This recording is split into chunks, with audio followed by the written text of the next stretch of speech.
Are you ready to take your business to the next level? Every day there are countless books and articles that are published offering the key on how to make your business a success. It's easy to feel overwhelmed trying to keep up and run your business. That's why Deb Creer created the Business Power Hour.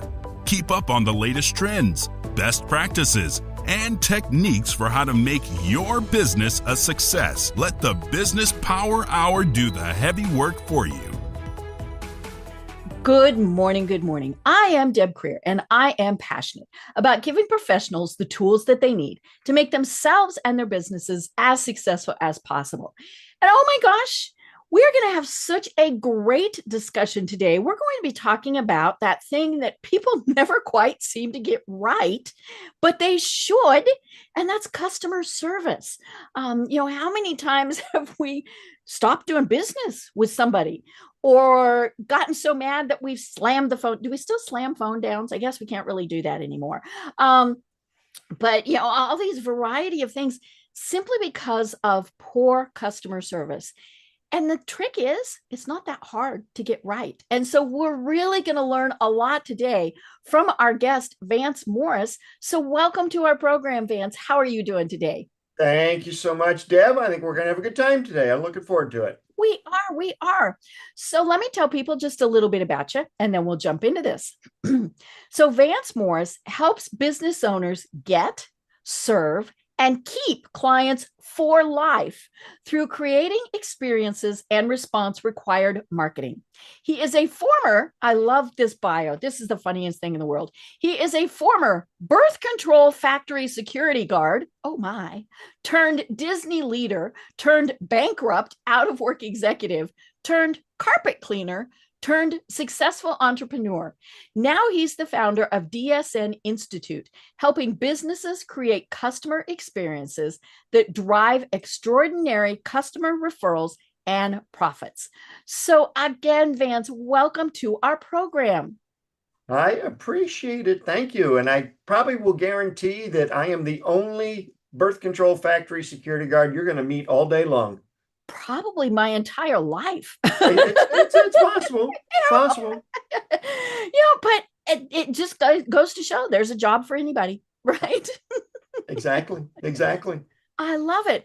Well, the thing about your bio is you really downplayed your service and time at Disney, which is really where you learned customer service. But before we really delve into that, tell us a little bit more about how it is that you got from all of those various jobs to the successful career that you have today. Sure. Well, I'll tell you, I'll go back even a few more years prior to the birth control factory, where I truly learned customer service. Mm-hmm. And this is my theory on the downfall of American society as well, is that children don't have paper routes to do anymore. Right. I don't know about you in Atlanta, but here up in Maryland, adults now have this job. Right. They drive around in a car and they chuck the paper out. Right. Well, if they even still do a paper. Mm-hmm.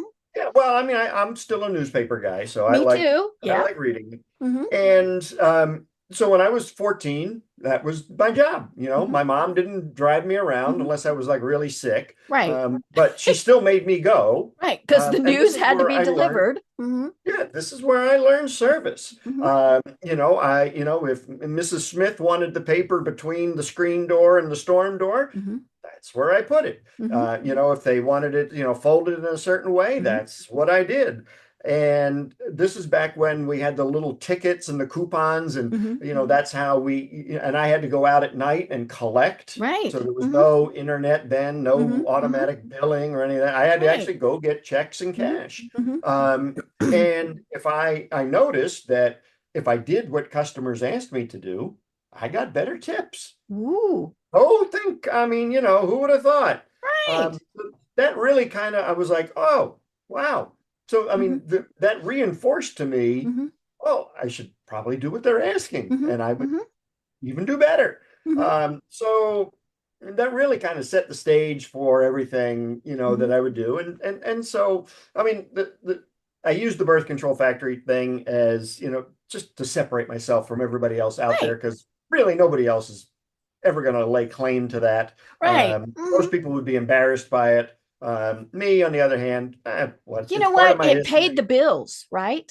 It did. It was a great college job. Mm-hmm. And so after college, I spent a decade working for the Mouse down Okay. in Orlando. Mm-hmm. Great place to start a career Mm-hmm. because it really laid the foundation for everything that I would do. Mm-hmm. Um, One of the things that I learned there at the beginning, it wasn't really customer service or customer experience. It wasn't picking up trash before it hit the ground. I mean, Disney's fanatical about that. I mean, they train us here, get the trash before it even hits the ground. Right. It's Snatch amazing. it out of their hand. Yeah, right. But it was that Disney runs on systems and processes. Right. And so we were opening up the Yacht and Beach Club Resort in early 90, I think it was. And we walked into this ballroom and there was just mountains and mountains of binders. And I'm like, what the heck is this? And you got to remember, this is before computers were everywhere. Certainly before smartphones and Certainly before smartphones. So we were still printing a lot of stuff, a lot of paper. And these were all of the OJTs and SOPs on how Disney opens and operates a resort. Okay. And I was floored. I mean, there was if you wanted to carry a tray in a restaurant, they had a process for it. You wanted to change a bus tire, they had a process for it. I was like, man, this is amazing. And what I learned though was that if you followed the systems and processes, you really got them so that it was really just kind of muscle reflex or by rote, they gave you freedom. So because you weren't thinking about those things. Exactly. And that's where you were able then to do all the nice little things that Disney is known for doing for its guests, taking the pictures and, getting the autographs and all of the cool stuff that Disney is known for. If we didn't have systems, we wouldn't be able to do all those nice things. So they really gave us a lot of freedom to be able to do those wow moments for the guests. Although, one place I did work at Disney was Pleasure Island. Now, I don't know if you've heard of Pleasure Island. It's no longer there.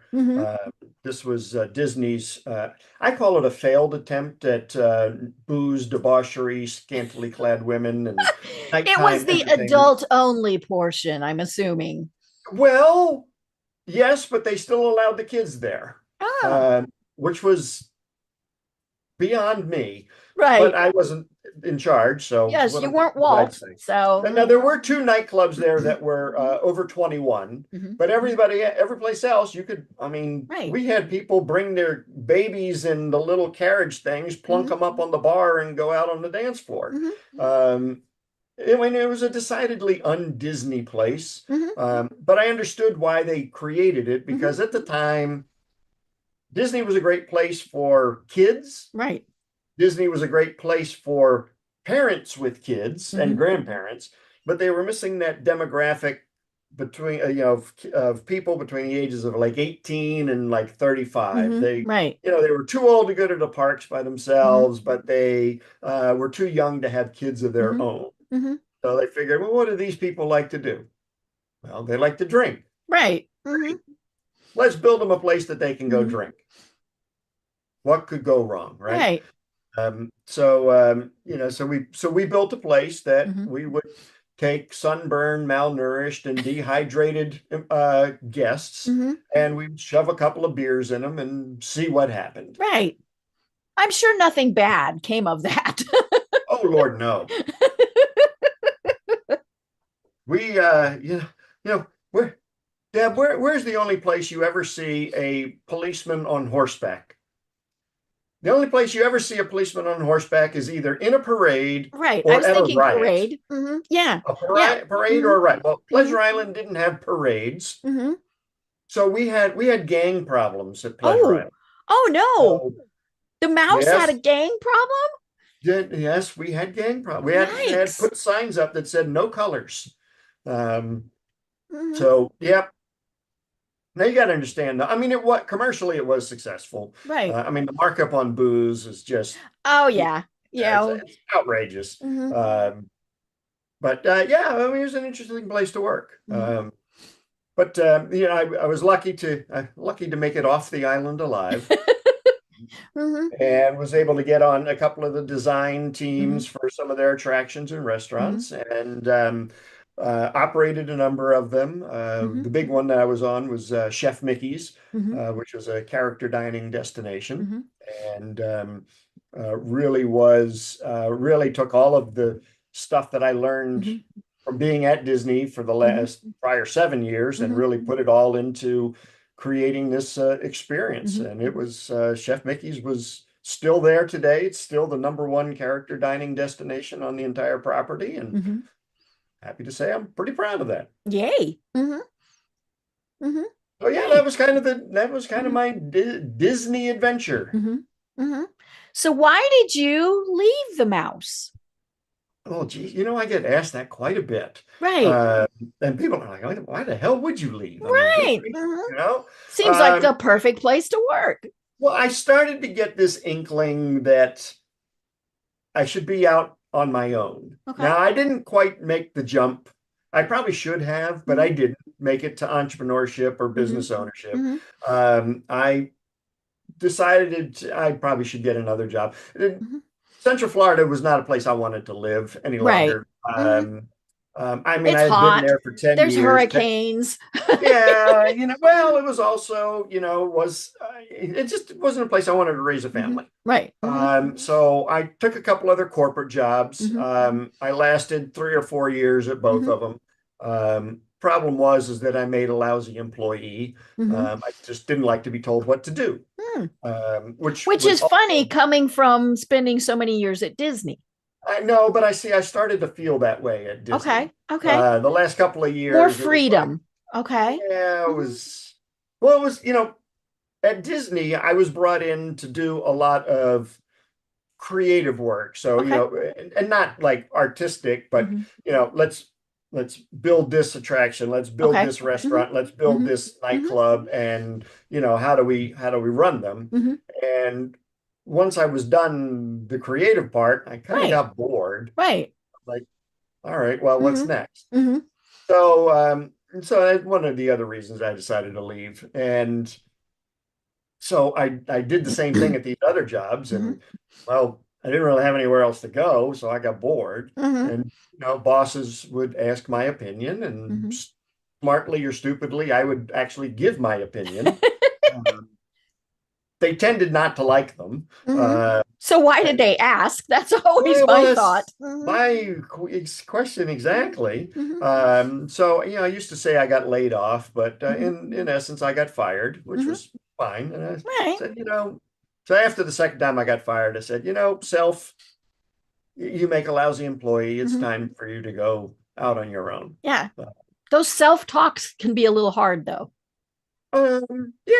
yeah, they can be, but this one was good. Mm-hmm. So I did what every small child dreams of doing when they're growing up, and I started a carpet cleaning business. Ah. Mm-hmm. Why Lemonade not? stand, carpet cleaning business, one or the other, right? Why not? Right? Mm-hmm. But it was at that time, and I'd my wife at the time was a district manager for Starbucks, Oh, okay. so we were going to live on her salary while Mm-hmm. I got the business up and running. Mm-hmm. Unfortunately, she had a cerebral aneurysm Oh. literally the week I was starting the business. Mm-hmm. So she was in the neuro ICU Mm-hmm. for 11 days. Mm-hmm. We almost lost her a couple of Mm-hmm. times. Oh my gosh. Mm-hmm. But we lost her salary, Mm-hmm. and I didn't have one. Right. So we went down to zero Yes. almost Mm-hmm. overnight. Mm-hmm. As soon as her disability payments Mm-hmm. ran out. Mm-hmm. So, we lost the house. We did Mm-hmm. the bankruptcy thing, Mm-hmm. and it wasn't pretty. Right. But through it all, I was like, you know what? I can't get another job. I'll be miserable. Mm-hmm. I'll probably get fired. Mm-hmm. We Then I have to do agreed. this all over again. Exactly. Mm-hmm. We didn't know when my wife was going to get back to work, so Mm-hmm. we're like, all right, let's just make this thing work. Mm-hmm. So through just sheer willpower and Mm-hmm. tenacity, I scrounged and made this thing work. Now, remember, this is 2007. Mm-hmm. This is a great year to start a Right business, by the way. before the financial Yeah, exactly. debacle. Great year to start a business, which Mm-hmm. actually, in hindsight, it was, Right. because all my business, I was at zero. Mm-hmm. I couldn't go any lower. Right. Mm-hmm. So I was going Mm-hmm. up. In Mm-hmm. '08, I was Mm-hmm. going up. Right. Everybody else was going Mm-hmm. down. I'm like, well, I must be doing something right. Mm-hmm. I had no idea there was a Mm-hmm. recession because I was Mm-hmm. going the other way. Right. Mm-hmm. Um, and that served me well. And really, even to this day, 17 years later, or however many years Mm-hmm. later, almost 18 now, Mm-hmm. um, I haven't taken my foot off the gas. So I still Mm-hmm. own those. I actually now have 3 home service businesses here in Mm-hmm. Maryland that I own. Mm-hmm. And I haven't taken my foot off the gas. I put systems and processes in place, Mm-hmm. like I did at Disney, Mm-hmm. to give me the freedom to be able to do what I love doing, which is this coaching and Mm-hmm. consulting stuff that I'm doing. So I have a general manager that runs those businesses Mm-hmm. now. I spend 90 minutes a week working on those 3 businesses, literally cash the checks, kiss Mm-hmm. the babies, and spend 30 Right. minutes a week working with Mm-hmm. the general manager. Because you've hired very good people. I hire great people, Mm-hmm. and I have systems in place that Mm-hmm. really all they have to do is manage the systems. Right. I have marketing systems, Mm-hmm. operations systems, Mm-hmm. and service systems, and Mm-hmm. that kind of thing. Mm-hmm. And yeah, so that kind of I think that brings us up to date. Mm-hmm. It does. It does.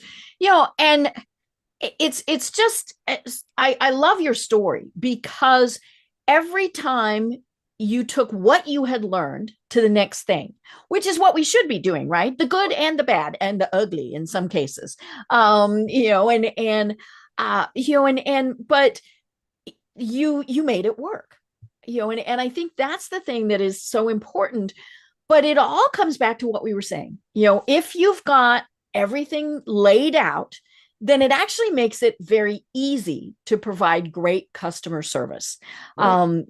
And now I've been to Disneyland once. I was 16. We're not going to say how long ago that was, but I still even remember, how things were. And it's funny because I've been to Orlando several times and, have not gone, but we all know and have heard about how things operate at Disney. And like I have friends who are adults with no children who go to Disney every year. Now they do the evening events where there's alcohol consumed and things like that, but they enjoy doing the rides and things just as much. But the thing about Disney is it ain't cheap. No. And like you see and they don't hide it. I mean, now can you get discounts and things? Oh yeah, and when you stay in their hotels, I mean, there's but family of 4 going for several days could be $1,000. I mean, it's not, yeah, and of course people pay it. They pay it without hesitation. And that's the thing is, because they are so good at what they do, people don't hesitate to pay that. So how, and isn't that the way we all want to set our businesses up to be, right? Yeah, we do. I mean, and so that's really what separates Disney and sets them as the gold standard for creating experiences. Right. And it's a step above just customer service. It's really the experience. And so Right. I mean, I use the analogy of your county fair. And if you go to your county fair, it's like $20 and it's all the rides you can ride. And, they're rickety and half the fun is and you're wondering, ride, am I going to come out of this alive? yeah, is the thing going to collapse? And, you've got ex-cons that are running the rides, maybe even current cons that are running the rides. Burnt corn dogs, Yeah, funnel cakes. If I can get funnel but cakes, I'm a happy person. exactly. So, and then like the next step up is like a Six Flags or a Great Adventure. It's like $65, $70 for the day. They've got great thrill rides, but there's really no story behind it. The food might be okay, but you go there for the thrill rides. Right. Then you got Disney. Now, I will admit that if you went on It's a Small World and you took away the story, the little dancing dolls and everything, And that song. it's a really boring ride. Right. You sit in a canoe and you go around in the water in a loop, and that's it. It's boring.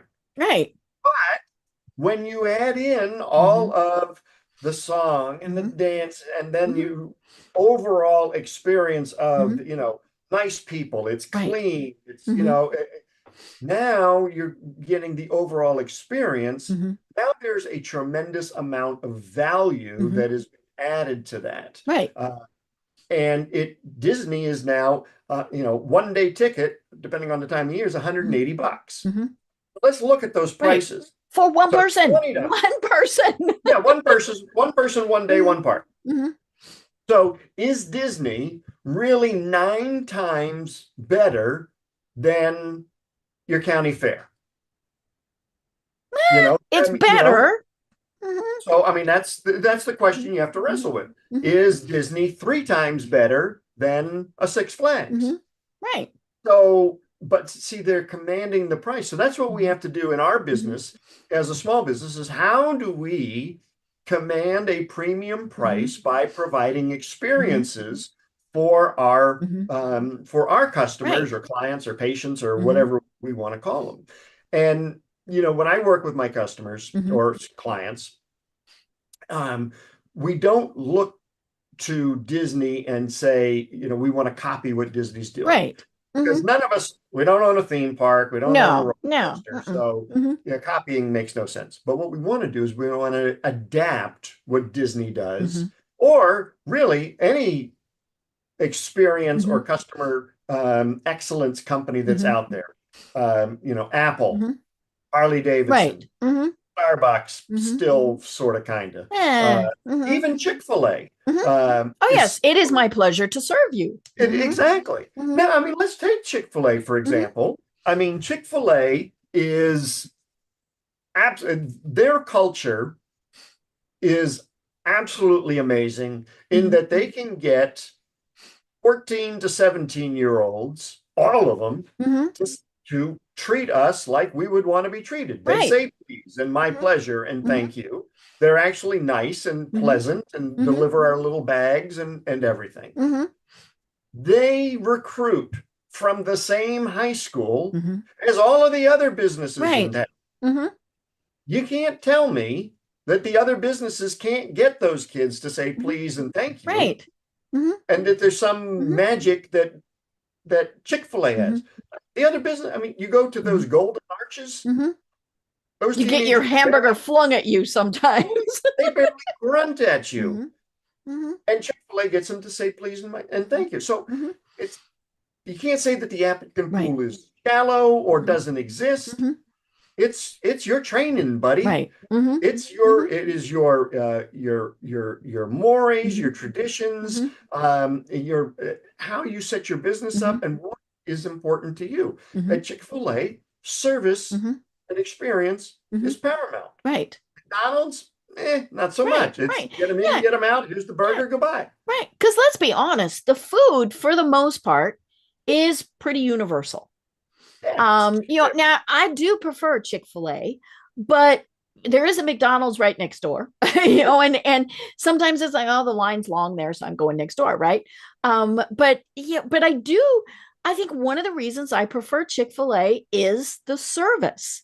And like one of the things that just absolutely astounded me was COVID, right? And how they adapted so quickly.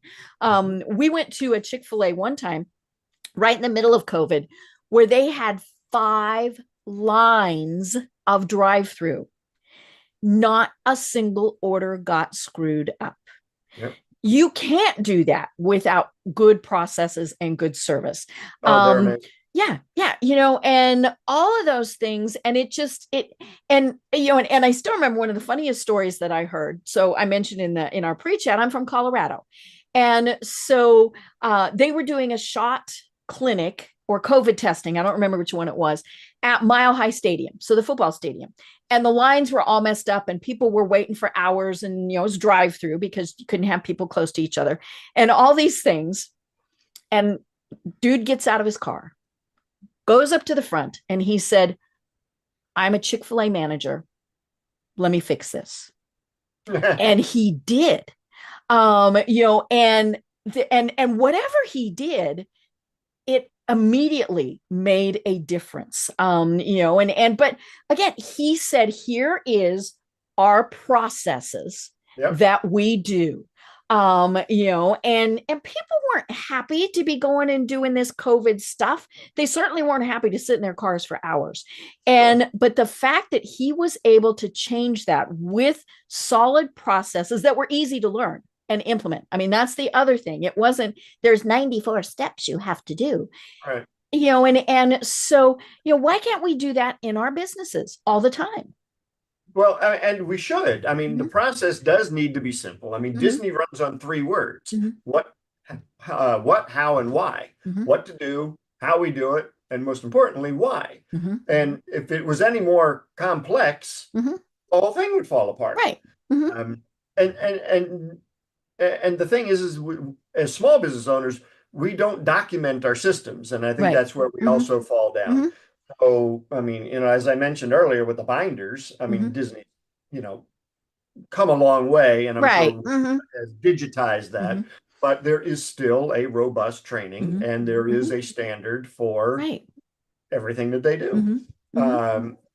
So, as if you want your business to run on autopilot and give you some freedom, yes, you need standards in place. If you want to be able to deliver consistently high service and consistently exceed the expectations, you need standards and systems in place in order to do that. Right. I've worked with and we're going back to the premium pricing stuff. I worked with a string of service stations. They were kind of like a quick lube, Jiffy Lube kind of guys. Okay. And he was just getting beat up on price all the time. Every time those guys, ran a coupon, he felt he had to do a coupon. And I mean, it was just a race to the bottom. As you know, I mean, there's no competitive advantage to being second cheapest. Right. You might as well, and the big guys can do it because they've got the volume, and the little guys can't do it because they'll go broke. Right. And so we were working together, and I said, why don't we just go the other direction? We can't be the cheapest. We might as well be the most expensive. He says, oh, and okay. He went. He did a little of that. I gave him the brown paper bag he could, hyperventilate into. And he goes, well, how do we do that? And I said, well, think about this. How could you become the Disney of oil changes in your town? Eyes rolled back in his head, and he started. And so, after a little bit of brainstorming, I'll give you the short version. We kind of turned his oil change place into a 1950s style service station. I love it. The 4 guys would run out, white shirts, black bow ties. One guy squeegeeing your windshield, the other guy checking the air pressure in your tires. One guy opens your door for you. He's got little white gloves on. They put the little seat cover thing on and the thing to protect your floors and the little thing around the steering wheel. And then they walk you into the waiting room, and there's not 3-day-old stale coffee. There's actually a barista in there making your favorite coffee drink. Now, they did a whole bunch of other stuff, but that's kind of the main gist of it. And the cool thing is that none of that really cost a lot of money. Right. So he probably had the 4 employees no matter what. Yeah. And the coffee didn't really cost much. I mean, he gave, the coffee drinks were free for the customer. Well, I mean, they were included in the That's cost it. Yes. But I mean, total cost of the cup of coffee was like less than $1. Right. And not everybody even got it. So not a big deal. But who the baristas were the oil change technicians. Every single one of his employees learned how to be a barista, and they loved it. Absolutely loved it. Today, I talked to him just before Christmas. He is still 60% higher than his closest competitor in price. And it's an oil change. It's an oil change. You can't be anything more commoditized than that. Right. He's still busy, Mm-hmm. still has a line. Mm-hmm. Here's the thing. He is there. He's not as crazy busy as everybody else. Mm-hmm. So there's less wear and tear on his building. Mm-hmm. He's Right. definitely more profitable because Mm-hmm. he's all that money's going straight to the bottom Mm-hmm. line. Less wear and tear on the Mm-hmm. employees. So his Mm-hmm. employee turnover Right. now is like just Right. shot to the bottom. I mean, Kind of he like happy wife, happy life, happy employee. Mm-hmm. yeah, Mm-hmm. exactly. And it didn't take much for him to do this. And Mm-hmm. he rolled this out. We tested it in one, and he Mm-hmm. rolled it out to his other 4 service Mm-hmm. stations. Now he's not working hardly at all Mm-hmm. because he's now profitable. So Mm-hmm. he takes that profit, he puts some in his pocket, Mm-hmm. and he takes some of the other profit, he rolls it and invests it back into Mm-hmm. the business. And how do we improve the experience again? Mm-hmm. And then he'll raise the prices a little bit more, Mm-hmm. take some of that money, puts it in his Right. pocket, take some of that, the rest Mm-hmm. of the money, reinvest it. Mm-hmm. And so you got this flywheel going Mm-hmm. that it's constant improvement Mm-hmm. and constant Mm-hmm. increase in Mm-hmm. profits. Right. It Mm-hmm. just doesn't stop. Mm-hmm. It just keeps going. That's kind of what Mm-hmm. Disney does. Mm-hmm. I mean, Disney doesn't stop raising their Right. prices. No, even during COVID, once they could open up again, they did not reduce their prices. No, they didn't reduce them Mm-hmm. and they raised them. Mm-hmm. Yep. I mean, maybe not during COVID when they were closed, but fairly soon after, fairly soon when thereafter, when exactly. people were like, oh my God, I have to go, right? Mm-hmm. Mm-hmm. So yeah, so I mean, and the other thing with pricing, I think, is a lot of it is head trash. Mm-hmm. I mean, just head trash Oh yeah. in the mind of the Mm-hmm. owner. Yep. Oh, I can't raise Yeah. prices. Yeah. I mean, Oh, I can't do I'm it. going through that right now. I mentioned to you at during our pre-chat that I'm getting ready to launch a coaching business. Now it will be for executives. This is not, and part of it is that those are my people, right? But my business coach suggested a price and I hyperventilated. I'm like, and part of it is, but I've never done this, right? Mm-hmm. So why would somebody pay that? And it's funny because I have this conversation with people all the time on this podcast, about, we have to give exceptional value. We have to charge what is appropriate for that value. And she's still having to twist my arm, but I am seeing her viewpoint, because years ago I worked for an agency in Colorado, a marketing agency. And the owner always said, charge what the market will bear. And I remember thinking, huh? And his point was, okay, if you're going to target nonprofits and small businesses, then you probably can't charge a lot, but you might have more clients. I mean, who knows? He said, but if you're going after, say, lawyers and attorneys and people who themselves are used to charging more, then you can charge more because they won't see value in it. If they're normally charging $500 an hour and you charge them under 50, they're not going to see a value in it. Mm-hmm. If you charge them what they're used to getting themselves, then they see the value in it. And it worked for him. I mean, but yeah, and if the market doesn't bear it, well, then you might have to have a price adjustment. But it's much easier to start at that higher level and maybe do a little adjustment than to start low and then have to try to ramp up. Yeah, or you change markets. Right. Mm-hmm. Yeah. Okay. We're not going to, we'll provide something for nonprofits that they can do for themselves. Sure. But, we're going to go after that higher level.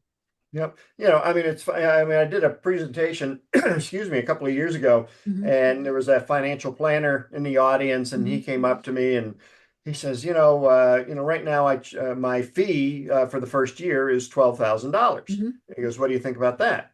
I'm like, I don't know. Yeah. $1,000 a month. Mm-hmm. And I said, and I asked him, I said, well, what's the value behind mm-hmm. that?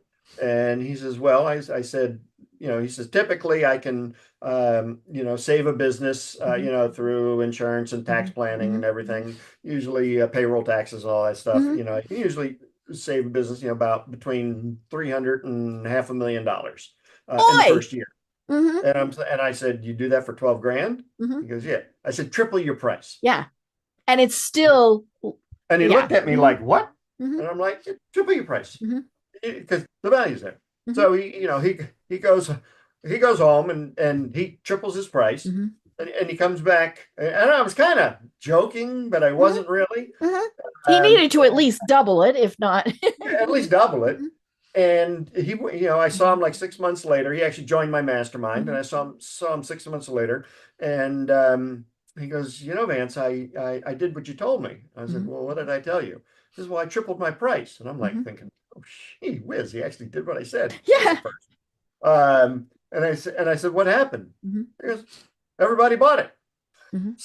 Well, good for you, man. Now you see what you should have been doing 10 years ago.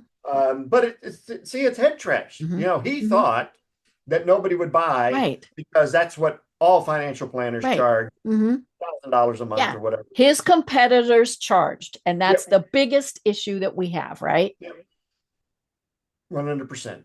So yeah, you got to get that out of your mind. You got to, whatever your value is, that's what you need to base your pricing on. Right. And I do look at what the competitors charge just to kind of get, maybe it's a low baseline, or something like that. But then I also look at what are they doing, and then how can it be improved on, right? And so but the whole imposter syndrome, I think, is the biggest issue that so many people have. Well, folks, get over it. You are good. You know what you're doing. You are knowledgeable.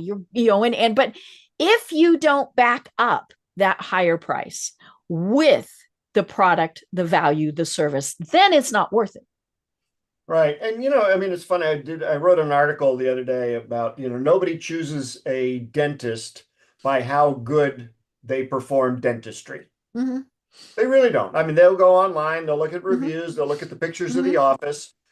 That doesn't tell you how well they are as a dentist. They could have graduated last in their class. Still got to be the dental degree. And that's true for a lot of us. But if you're creating a great experience, doesn't matter. So like in my carpet cleaning business, we're still probably 40% higher than our closest competitor.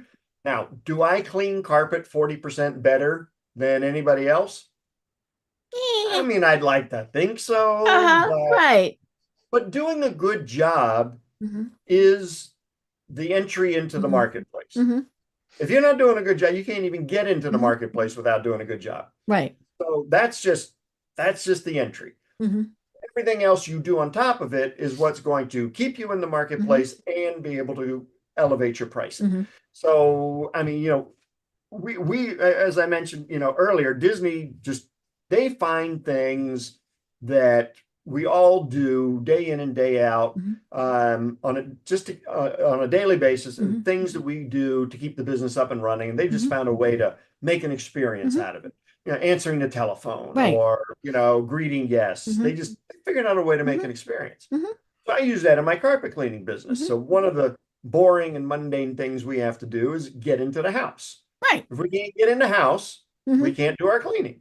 So we've scripted getting into the house. And it goes a little something like this. So we park in the street. We don't park in the driveway because God forbid we got an oil leak. Now I got something else I got to clean. Or somebody needs in or out. Right. So my technician gets out in a clean uniform because he carries an extra uniform with him in case he gets dirty beforehand. And he actually smells good. Because one, I don't allow smoking while you're on the job, and two, you're not allowed to wear cologne. So the worst thing that could happen is the guy smells like the Marlboro Man who just took a shower in Axe. Right. And he walks in and everybody starts sneezing. Yeah, it's disgusting. So he grabs his special mat, gets a little gift, and he walks up to the front door. He lays down his special mat. Then he knocks on the door. He doesn't ring the bell because friends knock, salespeople ring the bell. Takes a couple of steps back, and Mrs. McGillicuddy opens the front door, says, "Hi, my name's Stephen. I'm here to create your healthy home." We don't barge in. We wait for her to open the door. So she opens the door, and then Stephen will do an exaggeration of wiping his feet on the mat, and then he puts booties on his clean shoes, and he walks in and he hands Mrs. McGillicuddy a gift. Now, when was the last time you had a home service person come to your house, electrician, plumber, carpet cleaner, whatever, present you with a gift before they've even done any work? Never. Right. So we have done that. And we get into the home. Now, presenting a gift, it's nothing extravagant. It's a little less than $5, but it's a custom little blue box. It's got a bottle of spot remover, a bag of cookies, and a little note from me saying, thank you for allowing us into your home. If you have any questions, here's my personal cell phone number. In 12 years of doing this, I've had one person call just to say thank you for the gift. I love it. Nobody's called to complain. But giving that gift does a couple of things. One, it does separate us from everybody else out there. Right. My competitors know what I'm doing because I've seen them watching us. I'll do quality assurance checks, and I'll drive up to one of the houses and I'll see our competitor's van maybe parked a couple houses away, and in bushes is one of the guys. He's looking see what we're doing. And they're either too dumb, too lazy, or they can't afford too cheap nice stuff because they're not charging enough. So the other thing that giving a gift does is it starts a process called reciprocity. I give something to you, you feel compelled to give something back to me. Right. So when we implemented the gift, we saw a 26% increase in our mid-tier package, which equates to about $65,000 additional sales every year for us. Right. So by creating experiences and doing different stuff, you can actually increase your sales at the same time. So, I mean, it's just different ways that you can look at all of this stuff. Right. Well, and then, when that person is in there, they're like the Chick-fil-A, they're saying, please, they're saying, thank you. All of those things. It's funny. We have an HVAC company that we've dealt with the entire time we've been here in Atlanta. Met the guy at a networking event, liked him. He's done he and his company. And in that entire time, I think we've had 3 techs, and we get service 4 times a year. That was one of the rude shocks of being in Atlanta, was we had to have, things serviced far more often than we would have in Colorado. So, like I said, we've had probably 3 techs that entire time. So the first thing is that tells me he keeps his employees happy, right? Sure. They're not jumping from place to place. And every one of these young men, just happens to be men, they'll chit chat a little bit. They remember things. How's your dog? How's your kid? Whatever it is. And so they have been very well trained. I'm going to have to tell him I need a gift. Hey, Chad, I need a gift. But yeah, I mean, but they do they always have booties. I mean, all of those various things, but they are nice. They are polite. It never bothered me to be by myself in the house with them. And I think that's one of the things that is something that's very important is, a single female, is she going to feel comfortable with somebody in the house if she's there completely by herself? And once my husband was home working full time, that obviously ceased to be an issue. But yeah, I had, and part of that was because I knew the owner. And I knew that he was going to hire good people, and so, yeah, it's just those simple little things.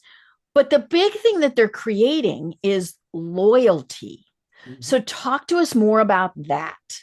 Well, in order to have loyalty, whether it be customer loyalty or employee loyalty, you have to have engagement. And in order to do that, you have to actively solicit feedback, ideas from your employees. You can't get ownership mentality. I hate that term.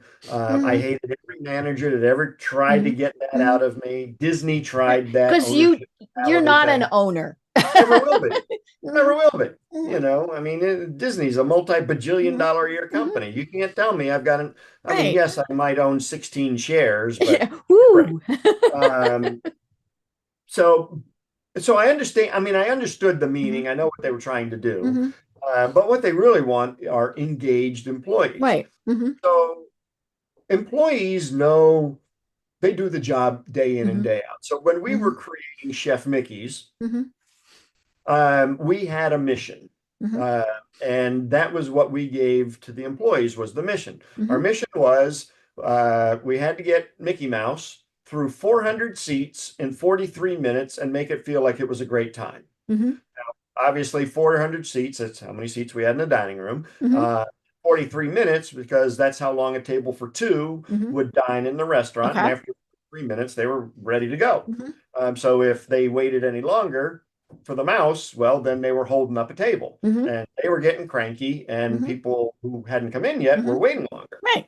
So we went to every department in within the restaurant and Mm-hmm. even outside the restaurant Mm-hmm. and said, look, mouse, 400 seats, 43 minutes, got to be a good time. How Mm-hmm. can you help?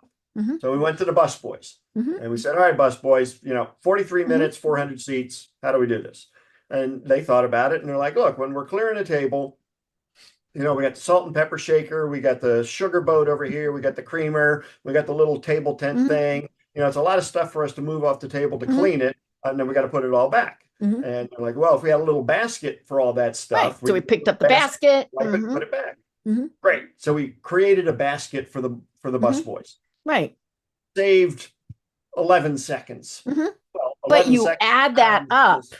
the 70 tables we Mm-hmm. had, that time added up. Mm-hmm. And we did that with every single department. Mm-hmm. And so now we created engagement, Mm-hmm. and they felt like they were a part of the decision-making process. Right. We even went outside. Our mission was Mhm. so strong that we were able to go outside of the food and beverage department. We even got the housekeepers involved because we were an all-you-could-eat buffet Mhm. and all-you-could-eat dessert as well at dinner Ooh. time. Ooh. And so, if you remember, we had dehydrated, malnourished, sunburned tourists Right. coming. Yes. Mm-hmm. And they're on vacation, so the parents would say, "Oh yeah, sure, go ahead and have dessert first." Mm-hmm. Well, these kids, you would have thought they just put their head under the soft serve machine. Yes. Ice Some cream of them machine. probably tried that. Mm-hmm. Well, so inadvertently, every once in a while, some kid would have too much ice cream and Mhm. sprinkles, and Yeah. Because yeah. Mm-hmm. But if one of us had to stop what we were doing, busboy, server, manager, whatever, Mm-hmm. well, that would screw up the 43 minutes and Right. 400 seats. Mm-hmm. So we went to the housekeepers, and I remember the conversation. We were in an executive team meeting, and I said, Mr. Housekeeper, we're great with food. We can serve food and beer and wine. We're great at that, but we're not experts at cleaning. Mm-hmm. We were wondering if we had a kid or somebody get sick in the restaurant, could we have like a secret bat phone to the housekeeping department, and you guys? Mm-hmm. Yeah. And he kind of looked at me like, no, I'm not doing that. And I looked over at my boss, and the boss looked over at him and says, yeah, you are doing that. Mm-hmm. So because my mission was so strong. Mm-hmm. Mm-hmm. And so now, because the mission was so strong, we now got the housekeeping department. So all we had to do, like, throw a napkin over it, and the housekeepers would come and clean it up. Mm-hmm. So to get, and obviously Disney's turnover is extremely low. I mean, there's people working there 50 years. Yeah. But I'll tell you, for my carpet cleaning business, we do the same thing. We ask the technicians, we ask the CSRs, what can we do to make the service better? What can we do to make the job better? And my shortest tenured employee is 4 years. I mean, in the carpet cleaning world, that's like 19 lifetimes. My senior guy has been with me close to 14 years. Wow. That's like 72 lifetimes. Right. And I firmly believe, well, one, we pay well. Okay, yeah, that's part of it. Two, we don't treat them like dirt. We treat them well. Right. But two, I think mainly it's because we include them in decision-making processes. Right. They feel like they are engaged in business. Do they get to decide their own schedule? No. Do they get to decide their pay rate? No. But within the guidelines, within our mission, yeah, they can have some say. And I think that goes a long way. Right.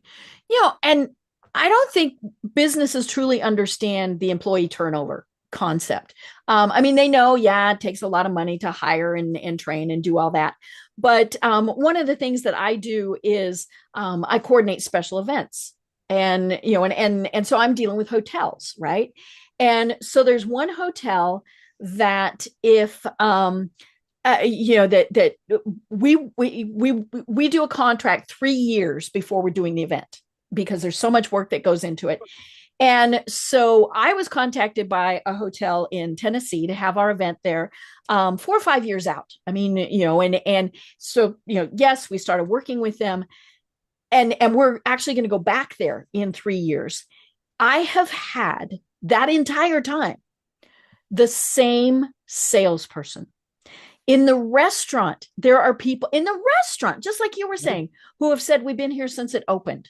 All of those things. We were looking at another hotel in a totally different location. And in 6 months, I had 3 different sales department people. And of course, the problem with that was I'd start over every single time because we didn't have a signed contract yet. And they basically made me start over every single time. And the third time, to say I was annoyed, put it mildly, and I said, we're done. Yeah. I'll go find another property. And that comes back to that loyalty factor. You treat your customers well, they will come back. They'll be okay with a price increase, knowing that they get good service. But then there's that little thing that so many people don't understand, and that's word of mouth. I go online and I tell folks, hey, you might want to avoid that hotel because of their customer service. Then I go and I say, but here's who you want to go to. Right. And loyalty breeds great word of mouth. Yeah. Oh, it certainly does. And, that's your business needs to be tellable. Mm-hmm. At the end of an interaction with your business, you want your customers to go out and say, oh my God, you'll never guess what happened at insert your business. Like, nobody goes home and says, oh my God, you'll never guess what happened at the oil change. Conversation just does not happen unless you are with the oil change with my client. Right. You'll never guess what happened with the carpet cleaner. Is not a conversation you hear. And they take a picture of the gift and they put it on Facebook, right? Exactly. Well, I mean, that's just it. And, people just take for granted that people are going to talk about you. And if people are talking about you, you want to direct the narrative. You want to tell them what to say about you. You don't want them just going all willy-nilly out there because you want them saying stuff that's going to help. Right. And people talking about the gift or talking about the oil change is all stuff that's going to help. So yeah, it's if you want to be referable, you've got to have the goods. But just doing a good job is not enough to be referable. Right. You've got to have again, we're back to systems. You've got to have a referral system in place. Now, like my carpet cleaning biz, we will touch you. But from the time you call, if you're a new customer, from the time you call in to the time we finish and the technician leaves the house, we will have touched you 11 times about referrals. Nice. 11 times about referrals. Right. From the CSR through the technician, through the CSR calling and following up on the job and how it was. Right. That's a referral system. Right. Then it almost makes it sound like, if you're going to do business with us, you have to refer. Yeah. It sounds a little more, it's more eloquent than that, but it's a condition of doing business with us is you will refer. Right. And the really funny thing is sometimes people seem to think that they need permission to do that. And it's like, no, and of course, if there's something that went wrong, fix it. Apologize and fix it, even if it was their screw up. Yep, exactly. 100%. Right. Well, oh my gosh, Vance, we only have 5 minutes left. This has been such a Gracious. great conversation. I know, I know. And it's such a great topic. I think we need to have you on again because it is something that we just need to continue learning. Even if we think we've got it down, we can always improve it. Disney always looks for ways to improve. Chick-fil-A always looks for ways to improve. And so yeah, we need to do that. But tell us if somebody has said, okay, Vance, I need your help. How do they find you and what are the services that you provide? Sure. Well, there's a couple of different things, as far as working with me. If you want to just dip your toe in the water, so to speak, I write a monthly newsletter. Actually comes through the mail by the post office. Ooh. It's called the Experience Report, and it is full of both customer experience and marketing strategies and tactics that are proven to work, that will help your business. It's a big whopping $49 a month, so should be affordable to everybody. I've got group coaching. I have a mastermind. And then here's the fun thing I get to do is I take business owners to Disney for 3-day full immersion boot camps at Walt Disney World. So I've got an event coming up in early 26. So if anybody's interested in that, there's a link on my website, deliverservicenow.com. You can see the information there, but we'll be down there for 3 days, and it's all inclusive. Your hotel, all your food, park tickets, training, the whole kit and caboodle. Cool. Yeah, it's pretty neat. But the best way to get in touch with me is actually, I've got a little gift for your listeners. All right. Which is called 52 Ways to Wow Your Customer Without Breaking the Bank. So it's 1 wow a week for you. So they're all low or no cost ways that you can deliver a wow, whether it's just quick pick up the phone or maybe send somebody some flowers or whatever. So if you're at a loss on how to generate a little wow for your clients or customers, now you got 52 ways. You can find that at wow52ways.com. Cool. Which makes it nice and easy for you to find. I'm typing that in right now, so that way I can put it in the show notes. There it is. I found it. Very cool. I love it. I love it. Well, Vance, this really has been so great, so informative, and hopefully it made people think, what can I do better? And so I think that's what's so important about this. We would love to have you on again, but until then, do you have any final thoughts that you want to leave everyone with? I do a lot of these podcasts and trainings for myself and for my team, for my clients, and I don't have many sayings. I only have one, and it's take one thing that you heard today, whether it's on this podcast, whether it's something you heard somewhere else, and implement it. Because you won't profit unless you implement. So take an idea, flesh it out, outline it, and then freaking do it. You're not going to know if it's going to work unless you try. Just take one thing. You don't have to take 16 things, just one, and do it and implement it. And then next week, pick one more thing. Seriously, it's that easy. Just pick one thing and do it. That's the only way to move forward. Pick something, do it. I love it. I love it. Well, I'm Deb Creer. I've been having such a fascinating discussion with Vance Morris. And until next time, everyone have a great day.